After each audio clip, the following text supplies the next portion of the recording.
And now Tate plays one of the most beautiful queen sacrifices I've ever seen.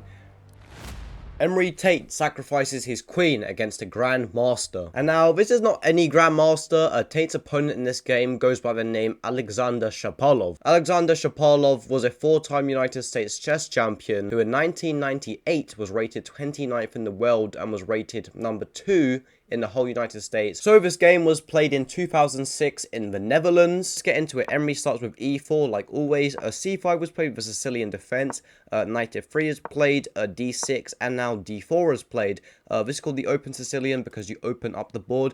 CD4 was played, and now knight d4, knight f6 was played. And if you've seen any of the Emory Tate videos, you know that after knight c3, a6 is normally played. Emory Tate loves to go for the Lipinski attack with bishop c4. However, the Najdorf variation was not played here. Alexander Shapolov actually opts for the dragon variation with g6. So anyway, Emory continues with the most popular move here and goes bishop e3. Bishop g7 was played, and now f3. Thing is, you want to be able to put your queen on d2, but once you put your queen on d2, moves like knight g4 can be really annoying. For that reason, f3 was played, stopping this knight from ever really coming to g4. This move f3 normally indicates that white is going for what is known as the Yugoslav attack. a6 is played now, and now a queen d2. And now after queen d2, Alexander Shapolov actually goes a b5. So expanding on the queen side here, this is quite commonly seen in the Najdorf variation. Emory continues his development and goes a bishop d3. Bishop b7 was played, and now a4 is played, attacking the structure. And after b4, knight e2. After knight e2, this is a completely new game we have here. So in this position, Alexander Shapolov's pawn is under attack by this queen. So for that reason, he goes a5 and defends it. And now Emory Tate actually goes bishop h6, trying to exchange this strong bishop. I just want to say, you may have noticed how I said this opening is called the dragon variation. And now they actually call this bishop the dragon bishop, because apparently it just breathes fire along this whole diagonal. Right now, the knight is actually covering us. If this knight moves, then this bishop can become an absolute monster. So it always makes sense for white to try and exchange off black's most dangerous piece. And now Alexander Shapolov actually castles here. Bishop g7 was played, king g7, and now h4. And one thing I've learned is that for an attack to be successful, you have to have more pieces, or be certain you can get more pieces into the place where you're attacking. But as you can see here, Emory Tate is doing well with kind of the ratio of attackers to defenders. And now this ratio kind of works as like a law to physics would work. So anyway, after h4, e5 was played, kicking this knight away. Knight b5 is played, and now this pawn is a backwards pawn, so Alexander Shapolov tries to get rid of his backwards pawn by playing d5. ed5 was played in the game,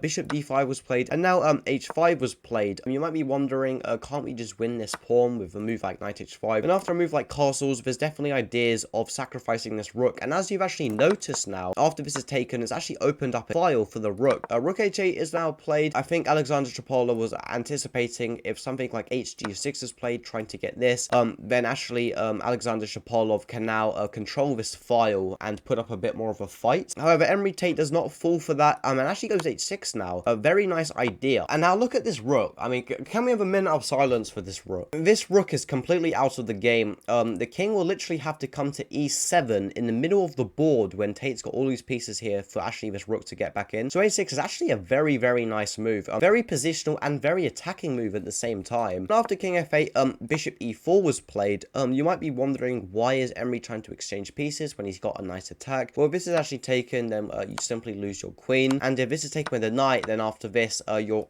bishop's being attacked, and you actually can't move this bishop because we win the queen. So for that reason, this bishop cannot be taken, and knight c6 is played. So connecting the rooks to the queens, and now bishop d5 was played, queen d5 was played, and now queen g5, attacking this knight, and maybe getting ready to put one of these rooks on his open files. As you can see, Tate doesn't have to worry about his knight being attacked here, as it's supported by this really nice pawn. Alexander Shapolov goes knight e8 now, putting his knight back as it was attacked, and now rook d1 is played, queen e6 is played, and now Emory Tate castles kingside, gets his king to safety, and he also connects his rooks. Knight e7 is now played, so Tate's opponent's trying to reroute his knight, and now Tate actually goes f4, trying to open some lines, because if this is taken, then after knight f4, we hit the queen. As you can see, this rook is on the same line as the king. This position will actually be quite crushing for white.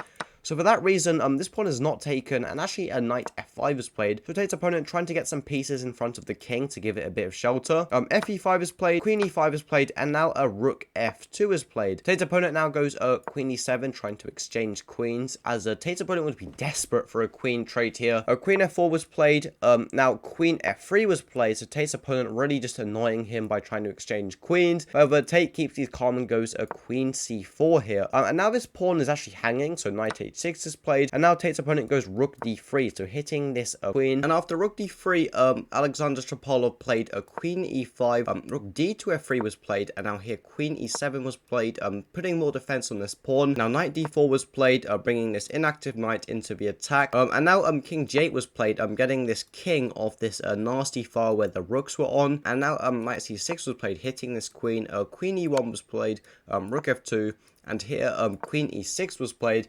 Try pause the video and try and find the brilliant move Emory Tate used to defeat a 4-time United States chess champion. So I'll let you pause it. So if you did find the beautiful queen sacrifice, it is rook f to d7. So just letting this queen hang.